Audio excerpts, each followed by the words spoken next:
मो भौणी तो पागल नथिला ना कि तू सांग सहित कथा होतलु बेली जाई डेई पड़ला कि मरिगला बोलिका पर्टिकुलर से दीटा झियो ना काहे उठुछि तार बहुत सांग अछंती यार भी बहुत सांग अछंती झियो प्ला सांग पर्टिकुलर से दीटा झियो ना काहे उठिला तो ऑब्वियसली से जिंसटा बाहरिबो ता डिलीट चैट रु ताबरे ता भाई को भी मो दीदी पठैतला से झियो झरणा को भी मो दीदी पठैतला से मेसेज आम सामने पठै एई घरे बसिकी पठै एगुडा तो मिछ नुह ना किछि नै ए जो दीटा झियो ता लाइफ को आसिले मु भी कहूँ मंटू एमतिया नथिला बिल्कुल ए जो दीटा झियो आसिले जो टाइमटा मो मंटू मो दीदी को दिए कि तांको भितरे जहाँ कथबार्ता भल मंद बुझामुणा तांकर हुए ए जो दीटा झियो आसला परे मंटू से दी जन को अधिक टाइम देइछि तांको सहित कथा हेछि मो दीदी को टाइम देइनि ता सहित कथा हेनि ताको इग्नोर करछि एमति हैरान करछि मधु और श्रीधर एकाठी बाट चलिबार परस्पर को कथा देइथिले परस्पर हाथ धरथिले किंतु केजाणी कहीं कहार नजर लागिगला मो पछरे थिबा जो पोर्ट्रेटटी आपण देखुचंती ताहा मधुमितांकर आउ ए चित्रटी को आंकिथिले तांकर स्वामी श्रीधर जड़े उच्चकोटीर चित्रकर तांकर कला एठुर स्पर्श बारी होउछि आ मधुଙ୍କ प्रति थिबा तांकर अनाबिल प्रेम से कथा मधु सूचौछि किंतु कालरात्रिर झड़ा परी दुईଙ୍କ भल पाइबा उपरे दुईଙ୍କ संपर्क उपरे बाहर कहार नजर लागिगला से पुणी जड़े नुहंती दुई जण किंतु श्रीधर आज से प्रसंग को खंडन करचंती से कहिचंती जे एमिति कोनसी झियों सहित तांकर संपर्क नथिला से झियो मानक से फोन करथिले ए घटनार समस्यार समाधान करिया पई मधु को बुझेबा पई किंतु गणमाध्यम आप आगुरी जो कथा कही से प्रसंग जाणी हो मधुंकर स्वामी श्रीधरंकर से जो झील दी जनकर सहित किसी एक्सट्रा मैरिटाल अफेयर थिला सहित चैटिंग करते फोन करते जो कथाटा को हृदय गोटे क्षत सृष्टि करता मधुंक हृदय गोटे क्षत सृष्टि करता जहाँफल से गोटे चरम निष्पत्ति नहीं कौन कहे सी खंडन कर जिनसा सी निजे थाना भी मानी श्रीधर जी कहते मंटू से थाना समस्त आगे पचारा से जिन भी मानिला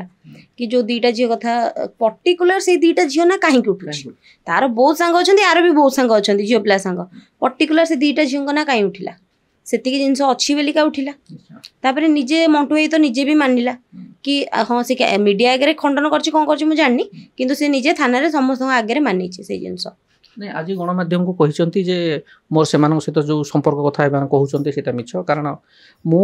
ए घटना आम स्वामी स्त्री भितर जो मनोमालिन्य होता जो मतांतर घटीला से मतांतर समाधान करने सांग हिसाब से साहाय्य नहीं किंतु कथार अच्छी जे श्रीधर जो कथा कहते निआ नथिले कौन स्थान धुआं उठेनी तेणु ए संपर्क जो विश्वासटा विश्व में परिणत होगा पूर्व किसी भूल रही श्रीधरंकर किसी भूल बुझामणा रही जाइए हुए तो मधुमिता मन भितर परस्पर को तो बुझीबार कौन गोटे स्थान अभाव थाई पारे सांग हिसाब रे समस्त आज डेट समस्त सांग अच्छी मोर भी पुओपिला सांग अच्छा तार भी पुओपिला सांग थे कि मंटुएर भी झील सांग सांग आम समस्त जाने सांगर लिमिट कौ जाए सांगर लिमिट भी गोटे जाए अच्छी किंतु जो आम चाट पढ़ी जो सब जिनस देखी सेटा केवल सांग पर्यंत सीमित नाला ताठू बहुत उपरकू जिनस थिला कौन चैट रे एमती देखले जोटा को अभियोग से जिनस ही तो मु बहुत थर कही गोटे फोटो एपट सेपट फोटो एक्सचेंज करवा तापरे तार चैटिंग रु जहाँ सब मिलियो आपण देखिए आमे जोड़ा सब देखीचु पढ़ीचु तो सांगर गोटे लिमिट थाए सांग माने केमती कथा होती गोटे लिमिट थाए गोटे मो भौणी तो पागल नथिला ना कि तू सांग सहित कथा होतलु बेली जाई डेई पड़ला कि मरिगला बोलिका सेटा तो नुह ना सी सेतिकी जिनस देखिला ताको सेतिकी जिनस माने बाधिला नले गोटे स्त्री कौन एमती कर आज जबत होती मधुमिता डायरी आउ किसी नोटबुक जे पुलिस ताको निज कब्जा को नहीं अख्तियार को नहीं पुलिस ताको छानबीन कर तदंत कर हूँ तो ता भर किसी गुमर खोल फिटी पारे एमती देखा गले श्रीधरंकर मोबाइल को मध्य पुलिस नहीं टीम जांच करेंगे भर कम्युनिकेशन कौन है कथबार्ता क्या सहित होती कौ झील मान सहित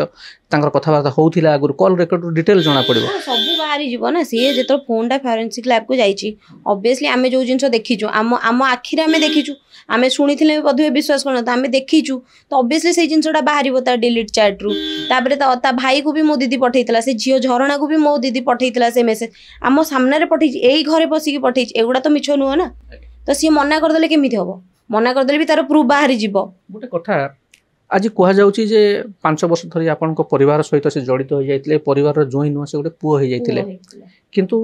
जो ए जो विश्वास जो विष दबार जो प्रक्रियाटा केबेठारु आरंभ होला किछि ना ये जो दीटा झील ता लाइफ को आसिले मु भी कहूँ मंटू एमतिया नथिला बिल्कुल ये जो दीटा झील आसिले जो टाइमटा मो मंटू मो दीदी को दिए कि तांको भितर जहाँ कथबार्ता भल मंद बुझामुणा तांकर हुए ये जो दीटा झील आसला परे मंटू से दी जन को अधिक टाइम देइछि तांको सहित कथा हेछि मो दीदी को टाइम देइनि ता सहित कथा हेनि ताको इग्नोर करछि एमति हैरान करछि